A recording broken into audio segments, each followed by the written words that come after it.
আমাদের প্রিয় নবী হযরত মুহাম্মদ সাল্লাল্লাহু আলাইহি সাল্লামের থুতু মুবারকের মধ্যে আল্লাহ অসংখ্য অগণিত বরকত রেখে দিয়েছিলেন।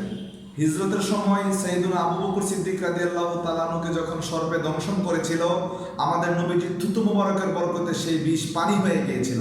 হযরতে আলী রাদিয়াল্লাহু তাআলা আনহু খন্দক খাইবারের যুদ্ধের সময় আলী রাদিয়াল্লাহু তাআলা আনহুর চোখের মধ্যে পীড়া ছিল, নবী পাক সাল্লাল্লাহু আলাইহি সাল্লামের লোআবে পাকের বরকতে সেটাও সেরে গিয়েছে।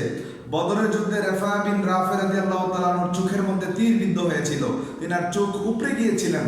আমার নবীজির থুতু মুবারকের চোখ আগের চেয়ে আরো সুস্থ সবল হয়ে ওঠে। হযরতে আবু কাতাদা রাদিয়াল্লাহু তাআলা আনহু তিনিও চোখের মধ্যে আঘাত পেয়েছিলেন, তিনার চোখটা খসে গালের মধ্যে বেয়ে পড়ে গিয়েছিলেন। সেই চোখটা আবার রাসূল পাক সাল্লাল্লাহু আলাইহি সাল্লাম থুতু মুবারকের মাধ্যমে প্রতিস্থাপন করলেন, আগের চেয়ে দৃষ্টিশক্তি আরো বেড়ে গেল।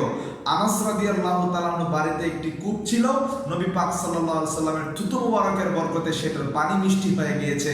বিশেষ করে হুদায়বিয়ার সময় রাসূল পাক সাল্লাল্লাহু আলাইহি সাল্লাম 1400 সাহাবায়ে কেরাম নিয়ে গিয়েছিলেন, সেখানে কূপের পানি শেষ হয়ে গিয়েছিল। আমার নবীজির থুতু মুবারকের বরকতে পানি পুনরায় উঠলে উঠল।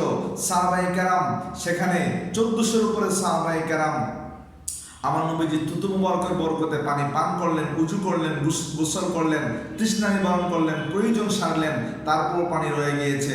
আমার নবীর থুতু মুবারকের মধ্যে অসংখ্য অগণিত বরকত রয়েছে। আমার নবী পাক সাল্লাল্লাহু আলাইহি ওয়াসাল্লাম আপাদমস্তক নূরুন আলা নূর,